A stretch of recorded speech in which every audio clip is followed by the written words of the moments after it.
Hello friends, welcome back to my channel Banga অভিযাত্রীতে আপনাদের স্বাগত।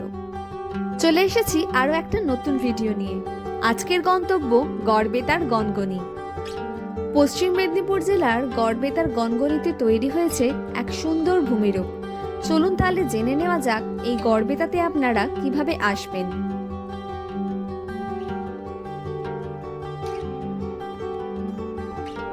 ভোর ভোর বেরিয়ে পড়লাম গনগনির উদ্দেশ্যে। গনগনি আসতে গেলে আপনাদের সাঁতরাগাছি থেকে ট্রেন ধরতে হবে। হাওড়া থেকে মেদিনীপুর লোকাল ধরে চলে এলাম সাঁতরাগাছি।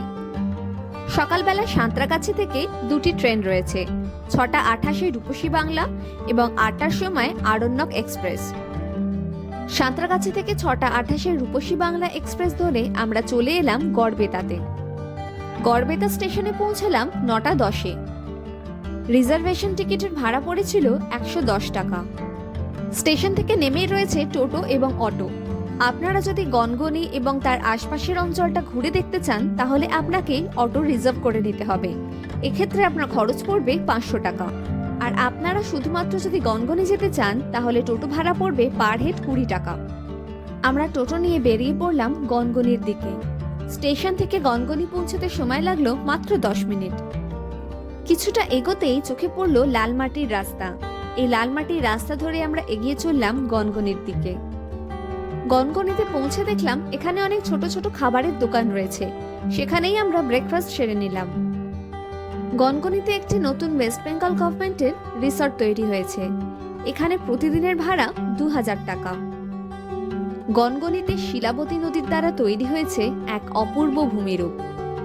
শিলাবতী নদীর ক্ষয়কার্যের ফলে তৈরি হয়েছে এই সুন্দর ভূমিরূপটি, যাকে বলা হয় বাংলার ক্যানিয়ন।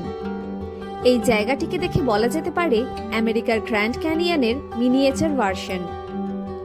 শিলাবতী নদীর ক্ষয়ের ফলে ল্যাটেরাইটে তৈরি হওয়া এই অদ্ভুত সুন্দর প্রাকৃতিক ল্যান্ডস্কেপ দেখতে দূর দূরান্ত থেকে লোকজন আসে গনগনিতে।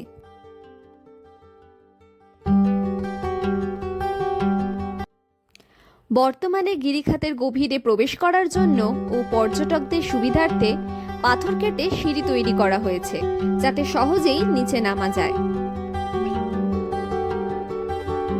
সিঁড়ি ধরে আমরা নেমে গেলাম প্রায় 70 ফুট নিচে গিরিখাত দেখতে। কথিত আছে পাণ্ডবরা তাদের অজ্ঞাতবাসের সময় এখানে এসেছিলেন। একদিন যুধিষ্ঠির নদীর পাড়ে এক ব্রাহ্মণকে বসে কাঁদতে দেখেন। যুধিষ্ঠির তার কান্নার কারণ জিজ্ঞাসা করলে তিনি বলেন, নদীর ওই পারে এক রাক্ষস আছে, নাম বক। সে প্রতিদিন একজন করে গ্রামের মানুষকে আহার হিসাবে গ্রহণ করে। আজ তার পালা। যুধিষ্ঠির এই কথা শুনে রেগে যান এবং রাক্ষসকে বধ করার জন্য ভীমকে পাঠান। প্রবল যুদ্ধ হয় বক রাক্ষস ও ভীমের মধ্যে। এই যুদ্ধের ফলেই এই গ্র্যান্ড ক্যানিয়নের সৃষ্টি হয়।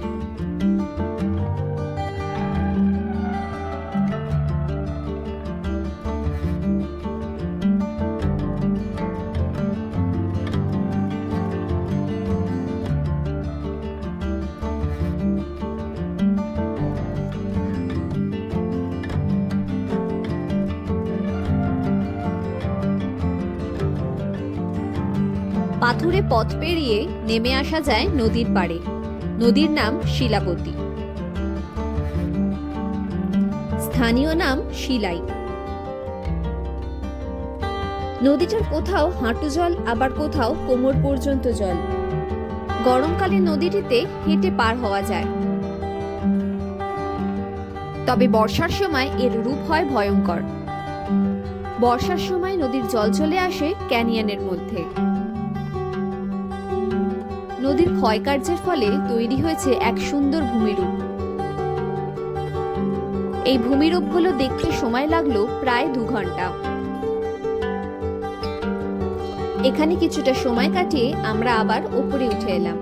আমরা সেরে নিলাম দুপুরের লাঞ্চ। দেখতে দেখতে বিকেল হয়ে এলো। আমাদের ফেরার ট্রেন ছিল গড়বেতা স্টেশন থেকে। গড়বেতা থেকে হাওড়া আসার জন্য দুটি ট্রেন রয়েছে, 4:13 আরণ্যক এক্সপ্রেস এবং 5:51 রূপসী বাংলা এক্সপ্রেস। তবে আরণ্যক এক্সপ্রেস রবিবার বন্ধ থাকে। আজকের ভিডিও এখানেই শেষ করলাম। আমার ভিডিওটি যদি আপনাদের ভালো লেগে থাকে তাহলে চ্যানেলটি সাবস্ক্রাইব করার অনুরোধ রইল।